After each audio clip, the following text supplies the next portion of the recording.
America के राष्ट्रपति चुनाव को लेकर डोनाल्ड ट्रंप और जो बिडेन के बीच पहली प्रेसिडेंशियल डिबेट शुरू हो गई है।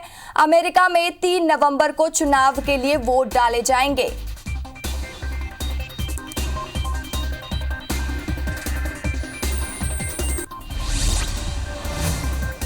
केंद्रीय स्वास्थ्य मंत्री हर्षवर्धन ने मंगलवार को कहा कि कोविड-19 के खिलाफ लड़ाई में भारत की स्थिति अन्य देशों से कई बेहतर है। उन्होंने देश के महामारी को मात देने वालों की संख्या में लगातार हो रही वृद्धि को रेखांकित किया। कोरोना पर नियंत्रण के लिए हर्षवर्धन ने कहा कि ये सभी संगठनों और देश के नागरिकों के संयुक्त प्रयासों से ही कोरोना पर विजय संभव हो पाएगा।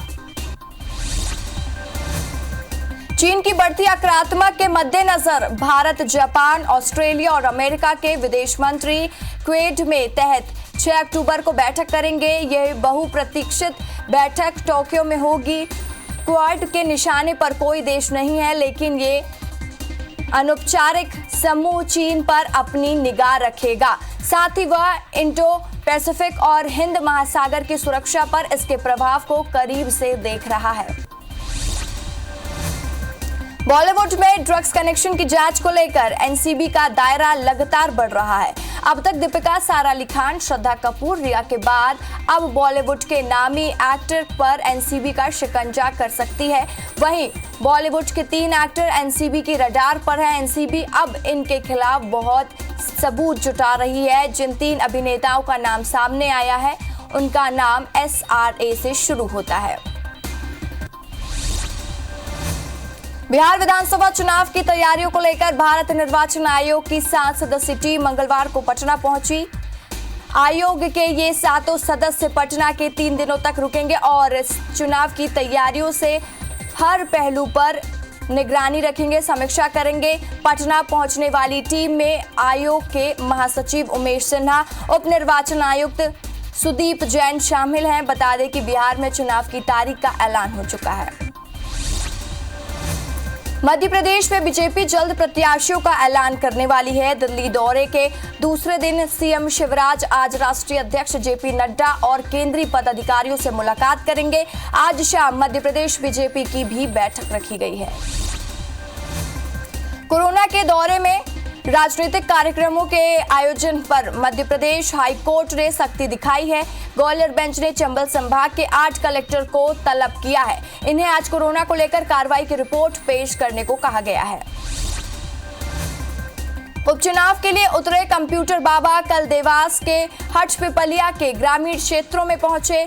मां नर्मदा और शिप्रा के पावन तट पर कंप्यूटर बाबा ने 200 साधु संत के साथ पूजा पाठ किया। पूजा के बाद बाबा ने लोकतंत्र बचाओ यात्रा की शुरुआत की। संतों के आगमन से कांग्रेस प्रत्याशी राजवीर सिंह बघेल गदगद हो गए। संतों ने अवैध उत्खनन के लिए बीजेपी को जिम्मेदार ठहराया है।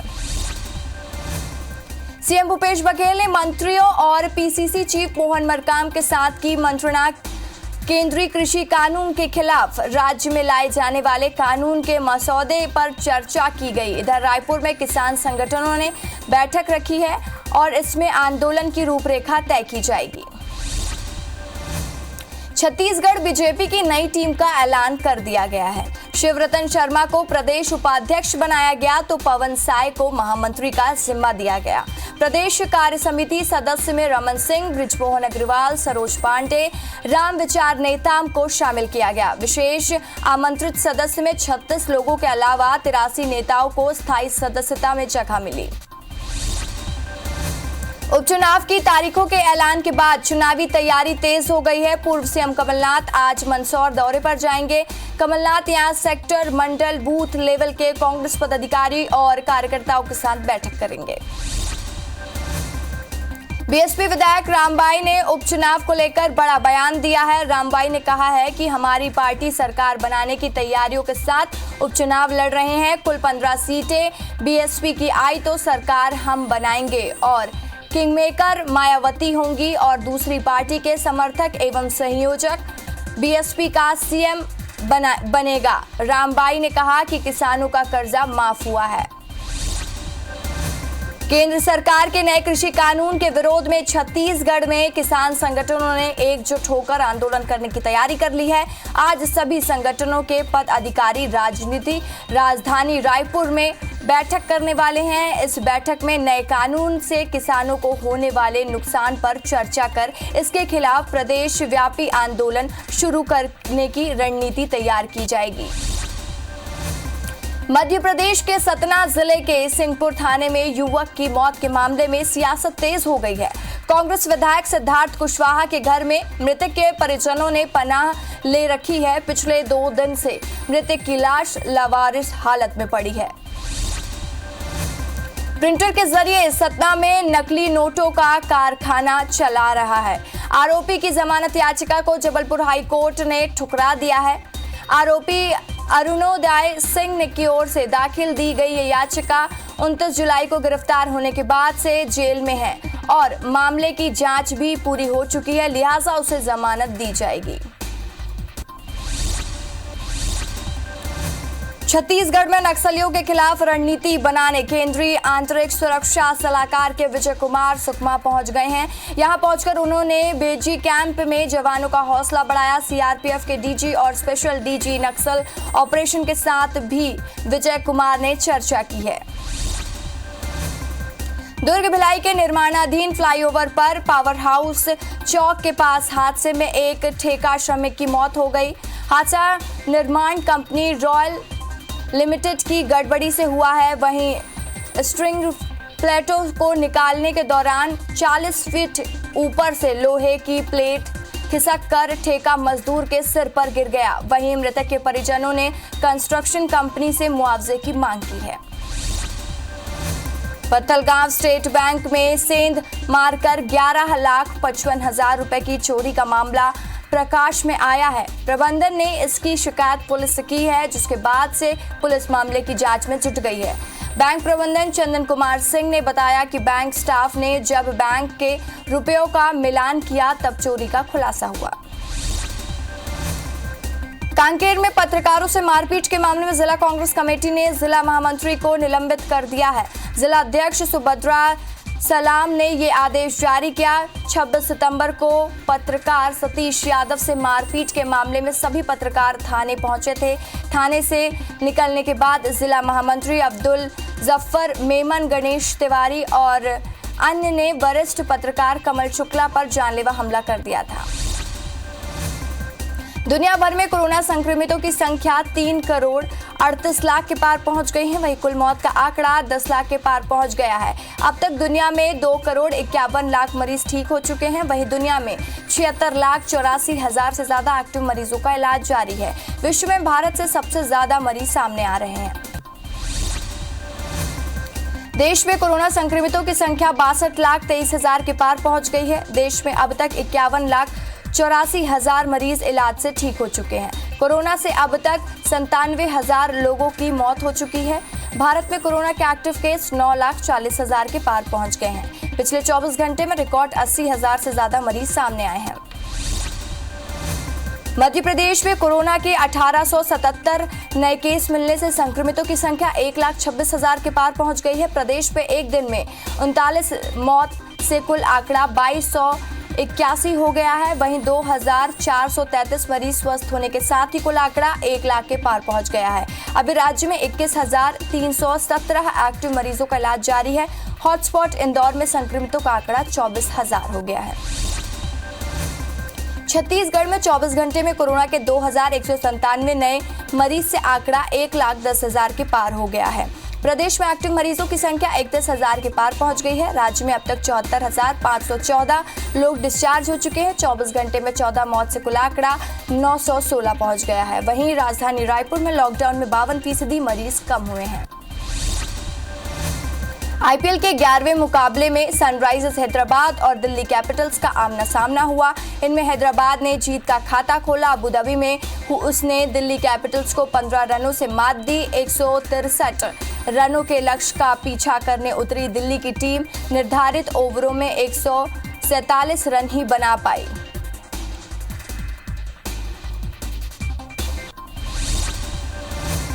आईपीएल के 12वें मैच में राजस्थान रॉयल्स और कोलकाता नाइट राइडर्स आज आमने सामने होंगे। शाम 7 बजे टॉस होगा दोनों टीमों के बीच भीषण शाम और 7 बजे से टॉस होगा, 7:30 बजे मैच शुरू होगा।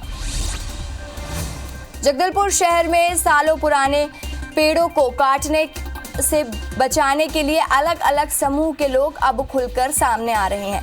लोग पेड़ न काटने के लिए प्रदर्शन कर रहे हैं। 100 साल पुराने शहर के पुराना बस स्टैंड पर मौजूद बरगद के पेड़ की बड़ी संख्या में काटने के बाद शहर के युवाओं ने मौके पर पहुंचकर प्रदर्शन किया और महापौर के सामने पेड़ पर रक्षा सूत्र बांधा।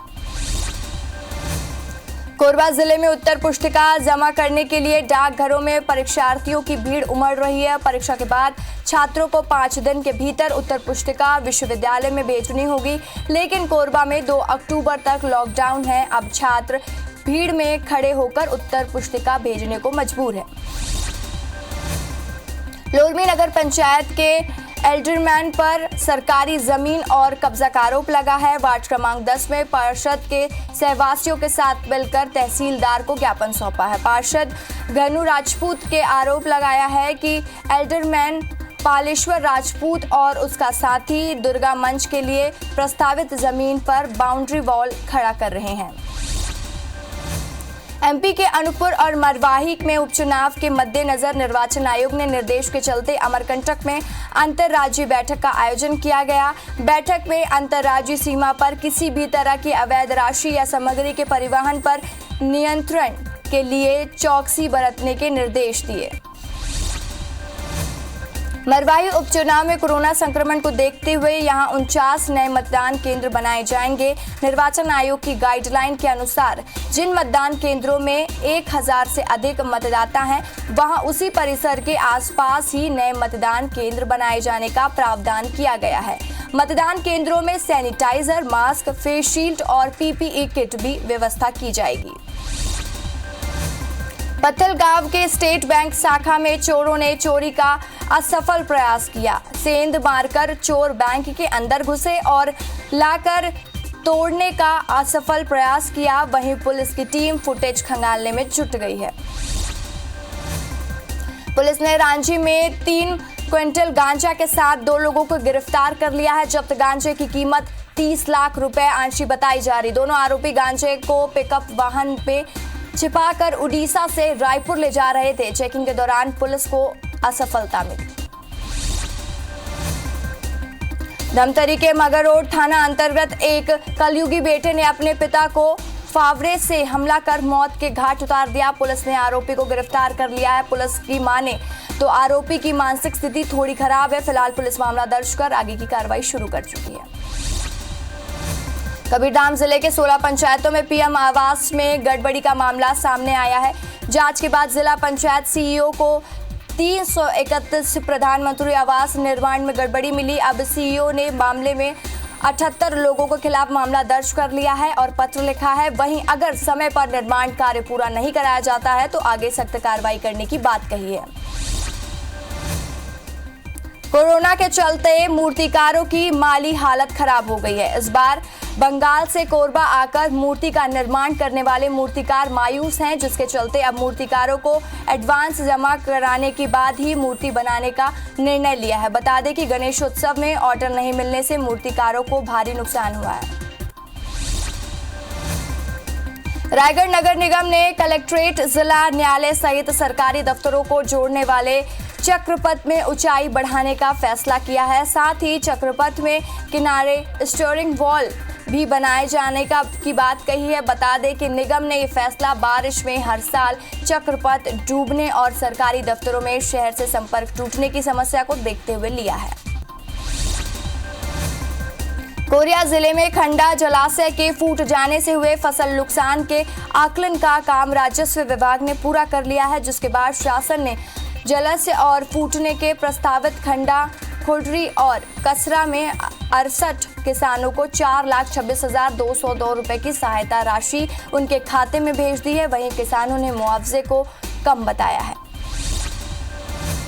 कवर्धा में पिपरिया पुलिस ने 6 दिन पुराने अपहरण के मामले में 2 आरोपियों को गिरफ्तार कर लिया है। इनमें से एक नाबालिग भी शामिल है। आरोपियों के खिलाफ अपहरण का मामला दर्ज कर मामले की जांच की जा रही है। बताया जा रहा है कि आरोपियों ने खुराजीटी निवासी पुपाराम साहू के 8 साल के बेटे का अपहरण कर लिया, 5 लाख की फिरौती मांगी थी।